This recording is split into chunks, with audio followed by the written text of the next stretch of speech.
दोस्तों, फ़्लाइट जब हवा में होती है तो फ़्लाइट के अंदर के भाग को छोड़कर बाहर का लैंडिंग गियर में कोई भी ह्यूमन बॉडी ज़िंदा नहीं रह सकती। ऊपर से फ़्लाइट की थरथराहट, पहियों की आवाज़, ये सब इंसानी बॉडी सह नहीं सकती। और अगर कोई इंसान ऐसे फंसकर फ़्लाइट के बाहर चल भी पड़ता है तो उसकी मौत होनी तय है। लेकिन यहाँ पे एक और सच है। नमस्कार फ्रेंड्स, आज हम आपको एक सच्ची कहानी बताने जा रहे थे। बात 1986 की है। पंजाब में दो भाई रहते थे। एक का नाम था प्रदीप सैनी और दूसरे का नाम था विजय सैनी। इसमें विजय सैनी छोटा था, उसकी उम्र थी 19 ईयर, और प्रदीप बड़ा भाई था, उसकी उम्र 28 ईयर थी। दोनों के पिता एक किसान थे और दोनों भाई किसी कारणों के करके बाहर विदेश जाना चाहते थे। अब लीगली जाना उनके बस की बात नहीं थी, क्योंकि ये काम उनके लिए बहुत मुश्किल था।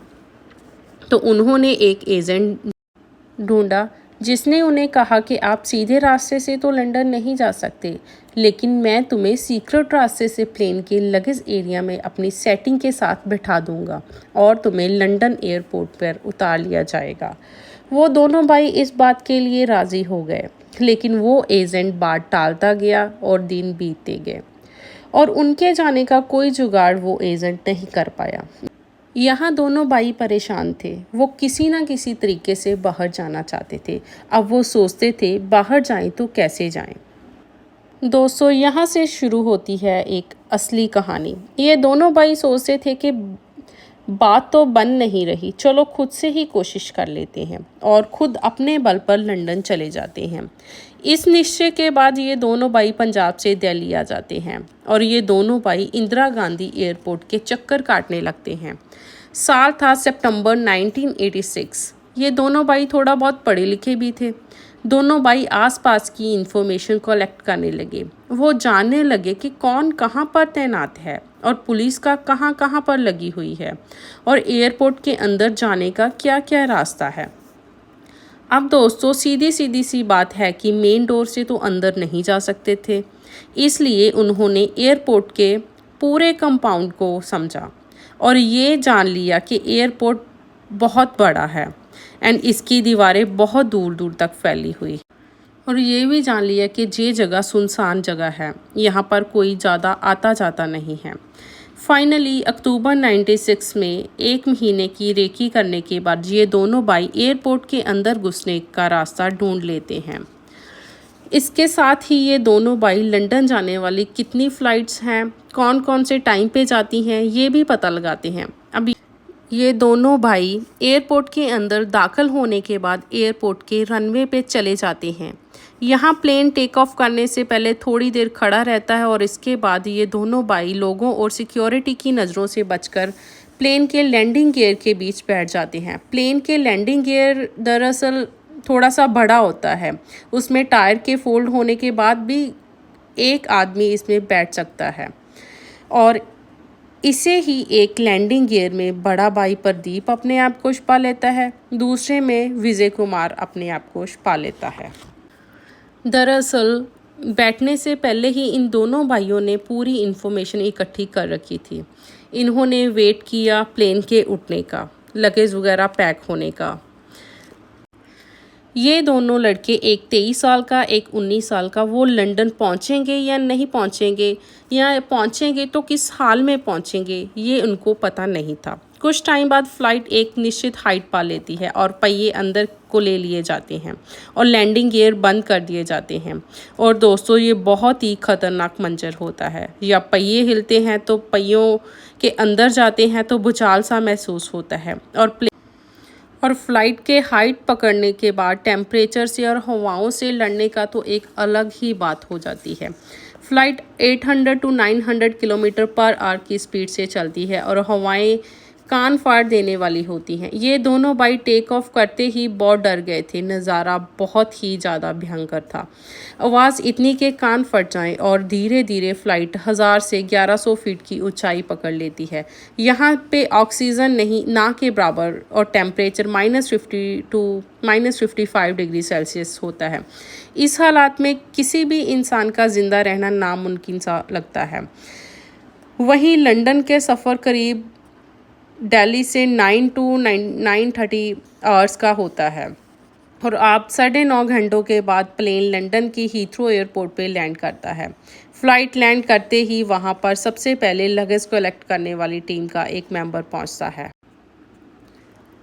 वो मेंबर देखता है कि लैंडिंग गियर के पहिए में एक इंसान बाहर ठंड से जूझ रहा है, काँप रहा है एंड रोड पे गिर जाता है। और वो मेंबर ये समझ नहीं पाता कि ये कौन है, कहाँ से आया है और कैसे आया। इसके बाद वो अपनी टीम को बताता है और सारा स्टाफ वहाँ पर आ जाता है।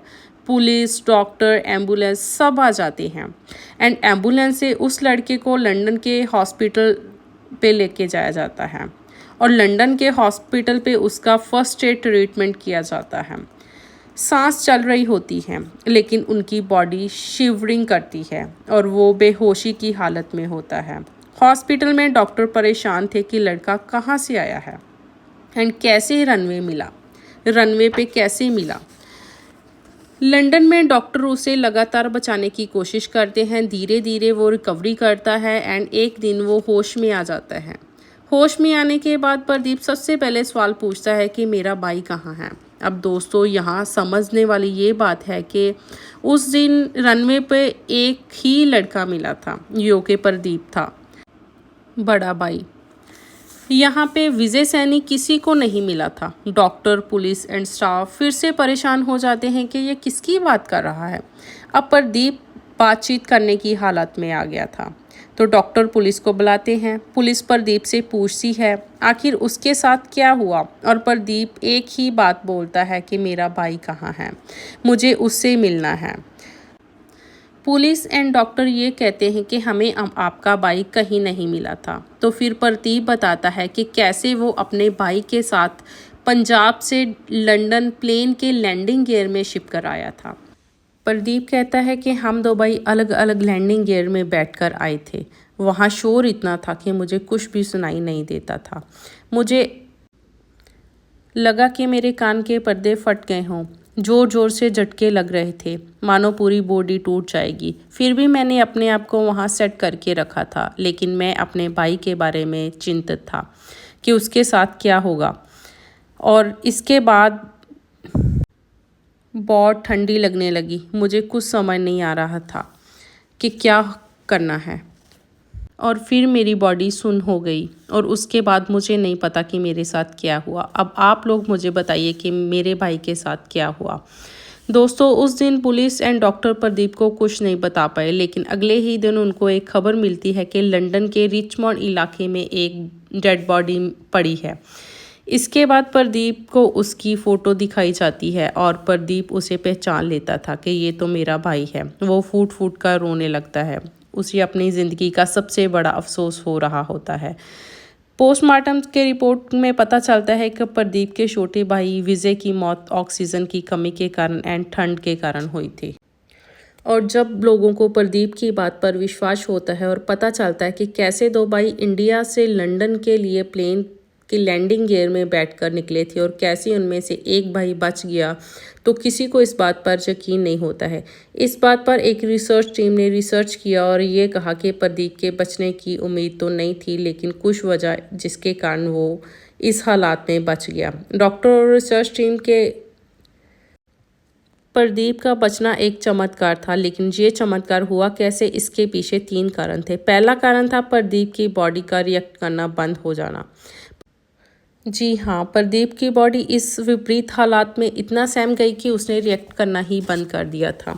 इसी कारण तेज हवाएं, तेज आवाज़ और -50 डिग्री टेम्परेचर का असर प्रदीप पर नहीं पड़ा। दूसरा ये कि प्रदीप के अंदर एक स्ट्रॉन्ग विल पावर थी और तीसरा ये कि उसकी बॉडी स्ट्रॉन्ग थी। यही चीज़ें थी कि इस सिचुएशन में भी प्रदीप बच गया, वरना किसी का भी बचना मुश्किल ही नहीं, ना कि नामुमकिन भी है। और दोस्तों इस तरह पंजाब का ये एक लड़का लंदन तक पहुंचा हवाई जहाज़ में के पहियों में बैठकर, और वो भी जिंदा हालात में। इसके बाद लंदन के कोर्ट में प्रदीप पर केस चला और 28 साल के बाद 2014 में प्रदीप को वहाँ पर सिटीज़नशिप मिली। आज प्रदीप की उम्र करीब 47 साल है और वो आज भी अपनी बीवी और बच्चों के साथ लंदन में ही रहता है और दूसरी बात ये कि प्रदीप आज भी लंदन के ही हीथ्रो एयरपोर्ट पे बतौर ड्राइवर का काम करता है। लेकिन प्रदीप को आज भी एक ही अफसोस है और वो है उसके छोटे भाई की मौत। वो आज भी उसे याद कर बहुत फूट फूट कर रोता है। तो दोस्तों, ये थी मेरी आज की सच्ची कहानी। अगर आपको मेरी ये कहानी पसंद आई तो प्लीज़ कमेंट कीजिए, लाइक कीजिए एंड शेयर भी कीजिए। मेरे चैनल को सब्सक्राइब भी कीजिए। Thank you so much.